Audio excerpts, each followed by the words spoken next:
University Gandhinagar से आए हुए हैं। मैं अंकुर शर्मा, वहाँ असिस्टेंट प्रोफेसर हूँ कानून का।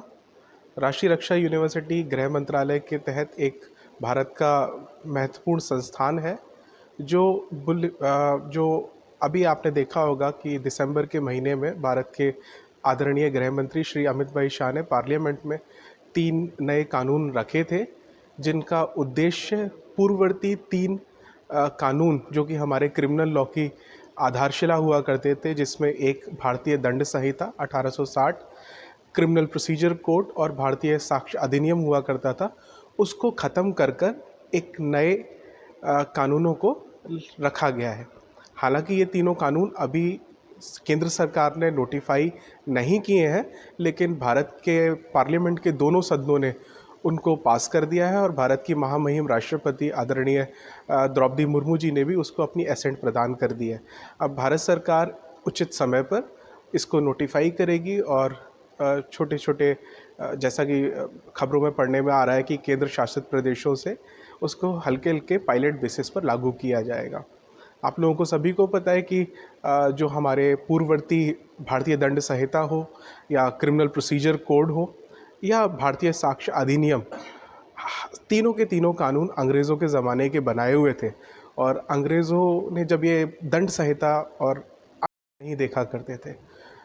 उस लिहाज से देखा जाए तो ये नए कानून एक बहुत महत्वपूर्ण कदम है, जो कि न केवल दंड की बात करते हैं बल्कि एक न्याय संगत तरीके से भारतीय समाज में जो भी गड़बड़ गतिविधियां होती हैं उसको एक मानवीय दृष्टिकोण से साथ डील करने, भारतीय पुलिस को जो तमाम राज्यों में और केंद्र शासित प्रदेशों में है उनको एक बेहतर व्यवस्था देने में, हमारे पुलिस स्टेशन का सुदृढ़ीकरण करने में और हर एक आम नागरिक को सुलभ तरीके से जल्दी, त्वरित और कम खर्चे में न्याय कैसे मिले उसका प्रावधान किया गया है।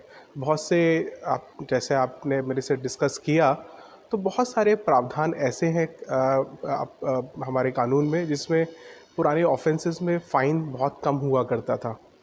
तो उन फाइन्स 200 रुपये 500 रुपये हुआ करते थे, जिससे कि अपराध रोकना बड़ा मुश्किल हो गया था। तो उन फाइन्स को बढ़ा दिया गया है। बहुत से ऐसे दंड भी थे जिनकी आज की सामाजिक परिस्थितियों में रिक्वायरमेंट नहीं है, ज़रूरत नहीं है, तो उनको भी ख़त्म कर दिया गया है और नियमों को, प्रोसीजर को सरल बनाने की कोशिश करी गई है, जिससे आम आदमी को भी चीज़ें आसानी से समझ में आए और यदि वो कभी भी ऐसी कोई परिस्थिति में होता है किसी कानूनी परिस्थिति में, तो वो अच्छे से सरल तरीके से चीज़ों को समझ सके और उसको न्याय उपलब्ध हो पाए। कितना दिन ट्रेनिंग देंगे? ये दरअसल 5 दिन की ट्रेनिंग थी, जिसमें हमारे विश्वविद्यालय से, राष्ट्रीय रक्षा यूनिवर्सिटी गांधीनगर से 5 विधि के प्राध्यापक आए हुए थे। कुछ ने सोमवार को भारतीय न्याय संहिता पर सेशन लिया था, जिसमें श्री अपूर्व माथुर असिस्टेंट प्रोफेसर थे।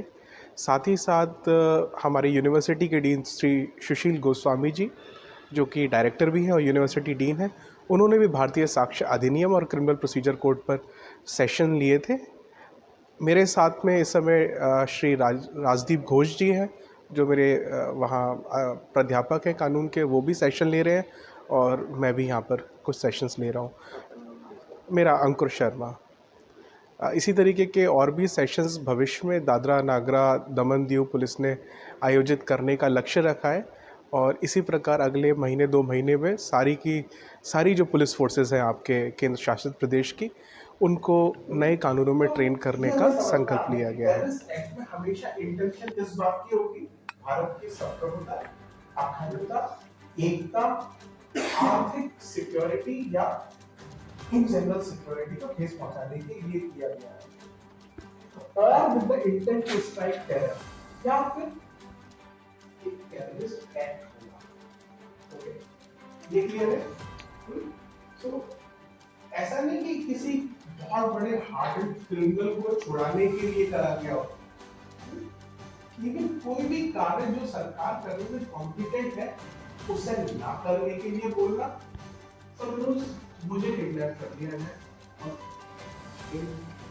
कोई इम्पोर्टेंट नहीं होगी, लेकिन यदि किडनैप कर लिया जाता है तो आई एम एनी पर्सन या भाई साहब पत्रकार बोले हमारे उनको किडनैप कर दिया गया, अब कहा जाए इसको कभी छोड़ेंगे जब आप हमारे सो टेररिस्ट व्यक्ति को रिहा करोगे।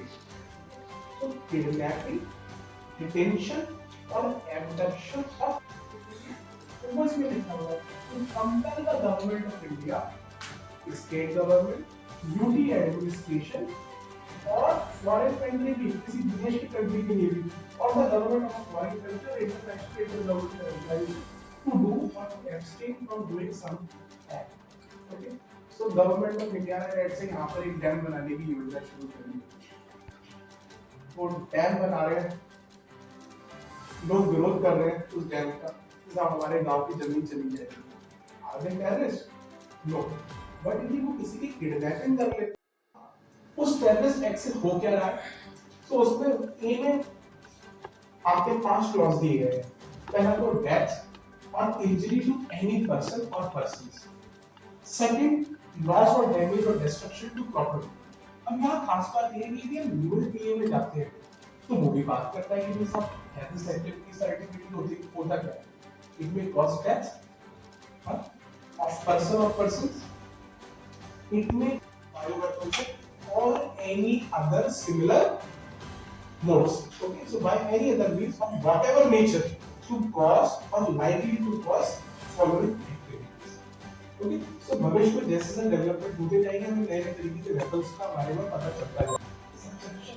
एक कहता है कि by using bombs, बॉम्ब एक चीज है, बॉम्ब, डायनामाइट, कोई भी एक्सप्लोसिव सब्सटेंस, केमिकल वेपन के थ्रू, केमिकल वेपन अभी जो यहाँ यूज नहीं हो रहे हैं, पर कुछ कंट्रीज में सुनने में आता है कि केमिकल वेपन का इस्तेमाल किया गया है, या फिर बायो वेपन्स भी कल को भविष्य में आ सकते हैं।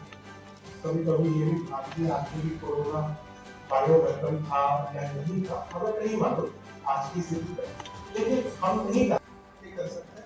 तो तमाम तरीके की पॉसिबिलिटी एग्जिस्ट करती है। So by using bomb, dynamite, explosive substance, inflammable substance, fire arms, कोई physical weapon, nuclear weapon, noxious gases, कोई गैस का रिसाव कर सो इस तरीके से कोई भी गतिविधि की जा सकती है, और बाय एनी अदर मींस और व्हाटएवर नेचर टू कॉज और लाइकली टू कॉज। तो ऐसा हो सकता है, तुम्हारे साथ भी ऐसा हो सकता है।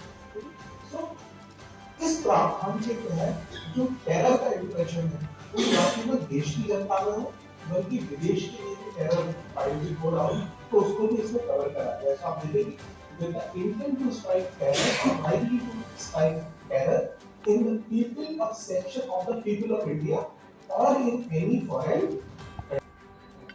अब इजराइल में बैठे हुए लोगों को आप हिंदुस्तान में बैठकर डराओ तो वो भी इसमें आ सकता है। सपोज फॉर एग्जांपल दिल्ली में एक एक्टिविटी हुई, इजरायली एम्बेसडर की कार के नीचे कुछ एक बॉम्ब टाइप का प्लांट करा गया था, वो बड़ी पार्किंग में थी।